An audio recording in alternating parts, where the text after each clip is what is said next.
ವಿದ್ಯಾರ್ಥಿಗಳು ಶಾಂತತೆಯನ್ನು ಕಾಪಾಡಿಕೊಳ್ಬೇಕು. ಮಲ್ಲಿಕಾರ್ಜುನ ಶಿಕ್ಷಣ ಸಂಸ್ಥೆಯ ಸ್ವಾಮಿ ವಿವೇಕಾನಂದ ಕನ್ನಡ ಮಾಧ್ಯಮ ಹಿರಿಯ ಪ್ರಾಥಮಿಕ ಶಾಲೆಯ 21ನೆಯ ವಾರ್ಷಿಕ ಮಹೋತ್ಸವ ಕಾರ್ಯಕ್ರಮದಲ್ಲಿ ನಾವೆಲ್ಲರೂ ಪಾಲ್ಗೊಂಡಿದ್ದೇವೆ. ಈ ಒಂದು ಕಾರ್ಯಕ್ರಮದ ಅರ್ಥಪೂರ್ಣವಾಗಿರುವಂತಹ ವೇದಿಕೆಯಲ್ಲಿ ಆಸೀನರಾಗಿರುವಂತಹ ಪಾಲಭಾವಿಯ ಹಾಗೂ ಸುತ್ತಮುತ್ತಲಿನ ಎಲ್ಲ ಹಿರಿಯರಲ್ಲಿ ಶರಣಗಳನ್ನು ಹೇಳಿ ತಮ್ಮೆಲ್ಲರಲ್ಲಿ ಶರಣಾರ್ಥಿಗಳು. ಸಣ್ಣ ಸಣ್ಣ ಮಕ್ಕಳು ಬಹಳ ಹೊತ್ತಿನಿಂದ ಇಲ್ಲಿ ಕುಳಿತುಕೊಂಡಿದ್ದಾರೆ. ಇದು ಮಾತನಾಡುವ ವೇದಿಕೆ ಅಲ್ಲ, ಇದು ಸುಮ್ಮನೆ ಸಣ್ಣ ಸಣ್ಣ ಮಕ್ಕಳೆಲ್ಲ ಕುಣಿಯೋದನ್ನು ನೋಡಿ ನಾವು ಖುಷಿ ಪಡುವಂಥ ವೇದಿಕೆ ಇದೆ. ಪ್ರವಚನ ವೇದಿಕೆಗಳಲ್ಲಿ ನಾವು ಪುಂಖಾನುಪುಂಖವಾಗಿ ಓತಪ್ರೋತವಾಗಿ ಮಾತಾಡ್ಬೋದು. ಈಗ ಸಣ್ಣ ಸಣ್ಣ ಮಕ್ಕಳಿಗೆ ನಾವು ಮಾತಿನ ಕುರಿತಾಗಿ ಲಕ್ಷ್ಯ ಇಲ್ಲ. ಈಗ ಯಾವಾಗಿದ ಕಾರ್ಯಕ್ರಮ ಮೇಲಿನವರೆಲ್ಲ ಕೆಳಗೆ ಇಳಿದಾರೆ, ನಾವೆಲ್ಲ ಯಾವಾಗ ಮ್ಯಾಲೆ ಹೋಗಿ ಅಂತ ಕೂತಾವೆ ಈಗ ಹುಡುಗರೆಲ್ಲ. ಆಮೇಲೆ ನೀವು ಎಲ್ಲರೂ ಭಾಳ ಶಾನೆ ಆದಿರಿ. ಇವರೆಲ್ಲರೂ ಯಾವಾಗ ಮುಗಿಸೋದಾರ ನಮ್ಮ ಮಕ್ಕಳು ಕುಣಿತ ಯಾವಾಗ ನಾವು ನೋಡ್ಬೇಕಂತ ನೀವು ಕುಂತೀವಿ. ಇದು ಎಲ್ಲರೂ ಒಂದು ರೀತಿ ಮಜವಾಗಿರುವಂಥ ಒಂದು ಕಾರ್ಯಕ್ರಮ ಇದು. ಇವತ್ತು ನಾನು ನಮ್ಮ ಕರ್ನಾಟಕದ ಮತ್ತು ಭಾರತ ದೇಶದ ಎಲ್ಲ ಪತ್ರಕರ್ತರು ಇವತ್ತು ಗೋವಾದಲ್ಲಿ ಒಂದು ದೊಡ್ಡ ಸಮಾವೇಶವನ್ನು ಇಟ್ಕೊಂಡಿದ್ದರು. ನಾನು ಯಾವುದೋ ಒಂದು ಕಾರಣಕ್ಕಾಗಿ ಅಲ್ಲಿ ಅಂದುಬಿಟ್ಟಿದ್ದೆ. ಅದು ಅನಿವಾರ್ಯವಾಗಿ ಕರ್ನಾಟಕದಿಂದ 3 ಜನ ಸ್ವಾಮೀಜಿಯವರನ್ನು ಅವರಲ್ಲಿ ಆಹ್ವಾನ ಮಾಡಿದರು. ಅವರಿಬ್ಬರು ಸ್ವಾಮೀಜಿಯವರು ಹೋಗೋದಕ್ಕಾಗಲಾರ್ದಕ್ಕೆ ನನ್ನನ್ನು ಅವರು ಒತ್ತಾಯ ಮಾಡಿ ಕರೆಸ್ಕೊಂಡ್ರು. ನಾನು ಹೋಗದೆ. ಅಲ್ಲಿ ಈರಣ್ಣ ಕಡಾಡಿಯವರು ಕೂಡ ಅಲ್ಲಿದ್ದರು. ಅವರಿಗೆ ಈ ಕಾರ್ಯಕ್ರಮದಲ್ಲಿ ಅವ್ರು ಇರ್ತಾರೆ ಅಂತೇಳಿ ನಾನು ಇಲ್ಲೇ ಬರ್ಬೋದು ಅಂತ ಅಂದ್ಕೊಂಡಿದ್ದೆ. ಅವ್ರಿಗೂ ಸಿಕ್ಕಾಪಟ್ಟೆ ಕಾರ್ಯಕ್ರಮ ಇರ್ಬೋದು, ಹೀಗಾಗಿ ಅವರು ಬರೋದಕ್ಕಾಗಲಿಲ್ಲ. ನಾನು ಇಲ್ಲಿ ನಮ್ಮ ಶಿವಾನಂದ ಕಾಡ್ಶೆಟ್ಟಿಯವರು ನಮ್ಮ ಶ್ರೀಮಠಕ್ಕೆ ತಮ್ಮ ಬಳಗವನ್ನು ಕರೆದುಕೊಂಡು ಬಂದು ಬಹಳ ಶ್ರದ್ಧಾಭಕ್ತಿಯಿಂದ ನಮ್ಮನ್ನು ಈ ಒಂದು ಶಿಕ್ಷಣ ಸಂಸ್ಥೆಗೆ ಆಹ್ವಾನವನ್ನು ಮಾಡಿದರು. ಒಂದು ಸಾರಿ ನಾನು ಬರ್ತೀನಿ ಅಂತ ತಿಳ್ಕೊಂಡು ಹೇಳಿಬಿಟ್ರೆ ಅದು ಎಲ್ಲಿದ್ದರೂ ನಾನು ಬಂದೇ ಬರ್ತೀನಿ ಅನ್ನೋದಕ್ಕೆ ಇದೇ ಒಂದು ವೇದಿಕೆಯೇ ಒಂದು ಸಾಕ್ಷಿ ನಾನು. ಯಾಕಂದರೆ ಕಾರ್ಯಕ್ರಮ ದೊಡ್ಡದು ಸಣ್ಣದು ಅನ್ನುವಂಥದ್ದು ಮುಖ್ಯ ಅಲ್ಲ, ಒಂದು ಬದ್ಧತೆ ಅನ್ನುವಂಥದ್ದು ಬಹಳ ಮುಖ್ಯ ಆಗ್ತದೆ. ಇವತ್ತು ಅವರು ಬಹಳ ಶ್ರದ್ಧಾಭಕ್ತಿ ಇಟ್ಟುಕೊಂಡು, ಅದರಲ್ಲಿ ವಿಶೇಷವಾಗಿ ಪಾಲಭಾವಿ ಅಂದರೆ ನಮ್ಮ ಭಾಳ ಪ್ರೀತಿಯ ಊರಿದು. ಕಾರಣ ಏನು ಅಂದರೆ ಎಲ್ಲರೂ ಭಾಳ ಶ್ರದ್ಧಾಭಕ್ತಿಯಿಂದ ನೀವೆಲ್ಲರೂ ಪ್ರವಚನವನ್ನು ಕೇಳುವಂಥವರು, ಗುರುಗಳ ಮೇಲೆ, ಮಹಾತ್ಮರ ಮೇಲೆ, ಸಂತರ ಮೇಲೆ ವಿಶೇಷವಾಗಿರುವಂಥ ಭಕ್ತಿಯನ್ನು ಇಟ್ಟುಕೊಂಡಿರುವಂಥ ಒಂದು ಅಪರೂಪವಾಗಿರುವಂಥ ಊರು ಅಂದರೆ ಪಾಲಭಾವಿ. ಈ ಒಂದು ಹಿನ್ನೆಲೆಯಲ್ಲಿ ಇವತ್ತು ಮಲ್ಲಿಕಾರ್ಜುನ ಶಿಕ್ಷಣ ಸಂಸ್ಥೆಯನ್ನು ಪ್ರಾರಂಭ ಮಾಡಿ ಸಣ್ಣ ಸಣ್ಣ ಮಕ್ಕಳಿಗೆ ಶಿಕ್ಷಣವನ್ನು ಕೊಡುವಂತಹ ಒಂದು ಬಹಳ ದೊಡ್ಡ ಪ್ರಯತ್ನವನ್ನು ಇಲ್ಲಿಯ ಶಿಕ್ಷಕರು ಮತ್ತು ಆಡಳಿತ ಮಂಡಳಿಯ ಸದಸ್ಯರೆಲ್ಲರೂ ಮಾಡ್ತಾ ಇರುವಂಥದ್ದು ನಿಜಕ್ಕೂ ಭಾಳ ಖುಷಿ ಕೊಡುವಂಥ ಒಂದು ಸಂಗತಿ ಅಂತ ನಾನು ಭಾವಿಸ್ಕೊಳ್ತೀನಿ. 50 ವರ್ಷಗಳ ಹಿಂದೆ ಈ ಭಾರತವನ್ನು ಬೇರೆ ಬೇರೆ ಥರ ನೋಡ್ತಿದ್ರು. ಭಾರತ ಅಂದರೆ ಹಾವಾಡಿಗರ ದೇಶ, ಭಾರತ ಅಂದರೆ ಬಿಕಾರಿಗಳ ನಾಡು, ಭಾರತ ಅಂದರೆ ದರಿದ್ರರ ದೇಶ ಅಂತ ಹೇಳೋರು. ಯಾವ್ಯಾವ ದೇಶದವರು ಭಾರತದ ಬಗ್ಗೆ ಹೀಯಾಳಿಸಿ ಮಾತಾಡ್ತಿದ್ರಲ್ಲ, ಈಗ ಆ ದೇಶದ ಮುಖ್ಯಸ್ಥರೆಲ್ಲ ಯಾವ ದೇಶದವ್ರದಾರ ಅಂದರೆ ನಮ್ಮ ಭಾರತ ದೇಶದವ್ರದಾರ.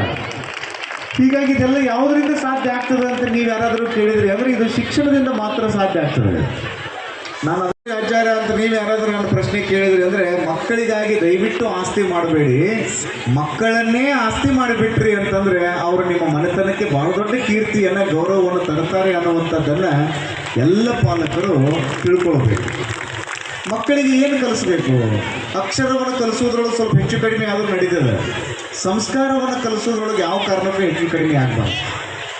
ಯಾಕಂದರೆ ಅಕ್ಷರವನ್ನು ಕಲಿತವರು ಭ್ರಷ್ಟ ಆಗಬಹುದು, ಅಕ್ಷರವನ್ನು ಕಲಿತವರು ಕ್ರೂರಿಗಳಾಗಬಹುದು, ಅಕ್ಷರವನ್ನು ಕಲಿತಂಥವರು ಈ ಸಮಾಜಕ್ಕೆ ಘಾತಕ ಶಕ್ತಿಯಾಗಿ ನಿರ್ಮಾಣ ಆಗಬಹುದು. ಆದರೆ ಸಂಸ್ಕಾರವನ್ನು ಕಲಿತವರು ಎಂದಿಗೂ ಕೂಡ ಭ್ರಷ್ಟ ಆಗಂಗಿಲ್ಲ, ಅವರು ಕ್ರೂರಾಗಂಗಿಲ್ಲ, ಸಮಾಜ ಘಾತಕ ಶಕ್ತಿ ಆಗಂಗಿಲ್ಲ. ಹೀಗಾಗಿ ನಿಮ್ಮ ಸಣ್ಣ ಸಣ್ಣ ಮಕ್ಕಳು ನೋಡ್ರಿ ಎಷ್ಟು ಚಂದ ಕೂತ್ಕೊಂಡವು ಅಂದರೆ ಸಣ್ಣ ಸಣ್ಣ ಗುಬ್ಬಿಗಳೆಲ್ಲ ಒಂದೇ ಕಡೆ ಬಂದು ಕೂತ್ಕೊಂಡಂಗೆ ಆಗಿಬಿಟ್ಟದೆ ಇಲ್ಲಿ. ಹೀಗಾಗಿ ಅವ್ರನ್ನೆಲ್ಲ ನಾವು ಭಾಳ ಕಾಯಿಸಬಾರ್ದು. ನೀವು ಪಾಲ್ಭಾವಿ ಅವ್ರು ಬಿಟ್ಟರೆ ಅಂದರೆ ಇಲ್ಲೇ ಶಾಸ್ತ್ರ ಹೇಳ್ರಿ ಅನ್ನೋ ಬಗ್ಗೆ ನೀವು ಪಾಪ ಅವ್ರು ಹೇಳ್ರಿ ನಾವು ಕೇಳ್ತೀವಿ ಅನ್ನುವಂಥ ಭಾಳ ಶಾಸ್ತ್ರಪ್ರಿಯವಾಗಿರುವಂಥ ಭಕ್ತರು ನೀವೆಲ್ಲ ಇದ್ದೀರಿ. ಇನ್ನೂ ವೇದಿಕೆ ಮೇಲೆ ನೋಡ್ರಿ ಪಾಪ ಎಲ್ಲ ಗಣ್ಯಮಾನ್ಯರೆಲ್ಲ ಕೂತ್ಕೊಂಡಾರೆ. ಸ್ವಲ್ಪ ಸಮಯ ಲೇಟಾಗಿದ್ದು ಪ್ರಾರಂಭವಾಯಿತು, ವಿಳಂಬವಾಗಿ ಪ್ರಾರಂಭ ಆಯಿತು. ಇನ್ನೂ ಅವ್ರಿಗೆಲ್ಲರಿಗೂ ಕೂಡ ಸತ್ಕಾರ ನಡೀತದೆ. ಅವರು ಕೂಡ 4 ಮಾತುಗಳನ್ನು ಹೇಳ್ತಾರೆ. ಇಲ್ಲಿ ಆಡಳಿತ ಮಂಡಳಿಯ ಎಲ್ಲ ಸದಸ್ಯರು ಇಂಥ ಹಳ್ಳಿಯಲ್ಲಿ ನೋಡ್ರಿ, ನಮ್ಮ ಶ್ರೀಮಠದಿಂದನೂ ಕೂಡ ಕನ್ನಡ ಶಾಲೆ ಅದ. ಕನ್ನಡಿ ಶಾಲೆಯನ್ನು ಈಗಿನ ದಿನಮಾನದಲ್ಲಿ ನಡೆಸೋದು ಅಂದರೆ ಸಣ್ಣದಲ್ಲ. ಅದು ಭಾಳ ಅಂದರೆ ಭಾಳ ಕಷ್ಟ ಇರ್ತದೆ. ನಾನು ಅಷ್ಟು ದೂರಿನಿಂದ ಇಲ್ಲಿಗೆ ಯಾಕೆ ಬಂದೆ ಅಂದರೆ ಒಂದೇ ಮಾತನ್ನು ಹೇಳೋದಕ್ಕೆ ಬಯಸ್ತೀನಿ. ಇದು ಕನ್ನಡ ಶಾಲೆ ಅನ್ನೋ ಕಾರಣಕ್ಕಾಗಿ ಅಷ್ಟು ದೂರಿನಿಂದ ನಾನು ಇಲ್ಲಿಗೆ ಬಂದೆ. ನಾವು ಕನ್ನಡವನ್ನು ಉಳಿಸಬೇಕು, ಕನ್ನಡ ಭಾಷೆಯನ್ನು ಉಳಿಸಬೇಕು, ಕನ್ನಡ ಸಂಸ್ಕೃತಿಯನ್ನು ಉಳಿಸಬೇಕು. ನಿಮ್ಮ ಮಕ್ಕಳಿಗೆ ನೀವು ಆಂಗ್ಲ ಶಿಕ್ಷಣವನ್ನು ಕೊಡ್ರಿ, ನಾವು ಅದಕ್ಕೆ ಬೇಡ ಅನ್ನಂಗಿಲ್ಲ. ಯಾಕಂದರೆ ಇವತ್ತು ಕಾಂಪಿಟೇಟಿವ್ ಯುಗ ಅಂತ ನಾವು ಕರಿತೀವಿ, ಕಂಪ್ಯೂಟರ್ ಯುಗ ಅಂತ ಕರಿತೀವಿ, ಸಿಲಿಕಾನ್ ಯುಗ ಅಂತ ನಾವು ಕರಿತೀವಿ. ಇಂಥ ಒಂದು ಯುಗದಲ್ಲಿ ನೀವು ಮಕ್ಕಳಿಗೆ ಇಂಗ್ಲೀಷನ್ನು ಕಲಿಸ್ರಿ. ನೋಡ್ರಿ, ಈಗ ಒಂದು ಮನೆ ಇರ್ತದೆ, ಮನೆಗೆ ಕಿಟಕಿಗಳಿರ್ತಾವೆ, 4 ಕಿಟಕಿಗಳಿರ್ತಾವೆ. ಮಹಾದ್ವಾರ ಮುಖ್ಯ ದ್ವಾರ ಒಂದೇ ಆಗಿರ್ತದೆ. ನಾನು ನಿಮಗೇನು ಹೇಳೋದು ಅಂದರೆ ಅವರಿಗೆ ಇಂಗ್ಲೀಷ್ ಕಲಿಸ್ರಿ, ಹಿಂದಿ ಕಲಿಸ್ರಿ, ಫ್ರೆಂಚ್ ಕಲಿಸ್ರಿ, ಇಟಾಲಿಯನ್ ಲ್ಯಾಂಗ್ವೇಜ್ ಕಲಿಸ್ರಿ, ಬೇರೆ ಬೇರೆ ಭಾಷೆ ಅನ್ನುವಂಥ ಬೇಕಾದ ಭಾಷೆ ಕಲಿಸ್ರಿ. ಹಂಗೀಗ ಒಂದು ಮನೆಗೆ 10 ಕಿಟಕಿಗಳಿರ್ತಾವಲ್ಲ, ಅವೆಲ್ಲ ಕಿಟಕಿಗಳಾಗಿ ಬೇರೆ ಬೇರೆ ಭಾಷೆಗಳಿರಲಿ. ಮುಖ್ಯ ದ್ವಾರ ಅನ್ನುವಂಥದ್ದು ಏನಿರ್ತೈತಲ್ಲ ಅದು ಕನ್ನಡದ್ದೇ ಆಗಿರಲಿ ಅನ್ನೋ ಕಾರಣಕ್ಕಾಗಿಯೇ ಈ ಒಂದು ಕಾರ್ಯಕ್ರಮಕ್ಕಾಗಿ ನಾನು ಬಂದಿದ್ದೇನೆ. ಇಲ್ಲಿ ಕನ್ನಡವನ್ನು ಕಲಿಸುವಂಥದ್ದು. ಒಂದು ಭಾಷೆ ಉಳಿಬೇಕು. ಭಾಷೆ ಯಾಕೆ ಉಳಿಬೇಕು ಅಂದರೆ ಭಾಷೆ ಉಳಿದರೆ ಭಾಷೆಯ ಜೊತೆಗೆ ಸಂಸ್ಕೃತಿನೂ ಕೂಡ ಉಳಿತದೆ, ಕನ್ನಡ ಸಂಸ್ಕೃತಿನೂ ಕೂಡ ಉಳಿಬೇಕು. ಹೀಗಾಗಿ ನಮ್ಮ ಶಿವಾನಂದ ಕಾಡಿಶೆಟ್ಟಿಯವರು ಅವರು ಬಳಗವನ್ನು ನೋಡ್ರಿ, ಆಡಳಿತ ಮಂಡಳಿ ಎಲ್ಲ ಸದಸ್ಯರನ್ನು ಕಟ್ಟಿಕೊಂಡು ಇವತ್ತು ಅವರು ಒಂದು ಇಂಗ್ಲೀಷ್ ಮಾಧ್ಯಮದ ಶಾಲೆಯನ್ನು ತೆಗಿಬೋದಾಗಿತ್ತು, CBSE ಸ್ಕೂಲ್ನ ತೆಗಿಬೋದಾಗಿತ್ತು, ಮತ್ತೊಂದು ಶಿಕ್ಷಣ ಸಂಸ್ಥೆಯನ್ನು ತೆಗಿಬೋದಾಗಿತ್ತು. ಅವರೆಲ್ಲರೂ ಏನು ವಿಚಾರ ಮಾಡಿದರು ಅಂದರೆ ಪಾಲಭಾವಿಯ ಎಲ್ಲ ಹಿರಿಯರ ಸಹಾಯ ಸಹಕಾರವನ್ನು ತೆಗೆದುಕೊಂಡು, ಜನಪ್ರತಿನಿಧಿಗಳ ಸಹಾಯ ಸಹಕಾರವನ್ನು ತೆಗೆದುಕೊಂಡು ಅತ್ಯಂತ ಸುಸಜ್ಜಿತವಾಗಿರುವಂತಹ ಕಟ್ಟಡವನ್ನು ಕಟ್ಟಿ ಇಲ್ಲಿ ಕನ್ನಡವನ್ನು ಉಳಿಸುವಂತಹ ಕಾಯಕವನ್ನು ಮಾಡ್ತಾ ಇದ್ದಾರಲ್ಲ, ನಾವೆಲ್ಲರೂ ಜೋರಾಗಿ ಚಪ್ಪಾಳೆ ತಟ್ಟಿ ಅವರನ್ನೆಲ್ಲ ನಾವು ಅಭಿನಂದಿಸಬೇಕು. ಯಾಕಂದರೆ ಇಂಥವು ನೋಡ್ರಿ ಎಷ್ಟು ಸುಸಜ್ಜಿತವಾಗಿರುವಂಥ ಕಟ್ಟಡವನ್ನು ಕಟ್ಟ್ಯಾರ. ಯಾವುದೇ ಆಂಗ್ಲ ಮಾಧ್ಯಮ ಶಾಲೆಗಿಂತ ಈ ಶಾಲೆ ಕಡಿಮೆ ಇಲ್ಲ. ಹೀಗಾಗಿ ನಿಮ್ಮ ಮಕ್ಕಳಿಗೆ ಕನ್ನಡವನ್ನು ಕಲಿಸ್ರಿ, ಸಂಸ್ಕಾರವನ್ನು ಕಲಿಸ್ರಿ.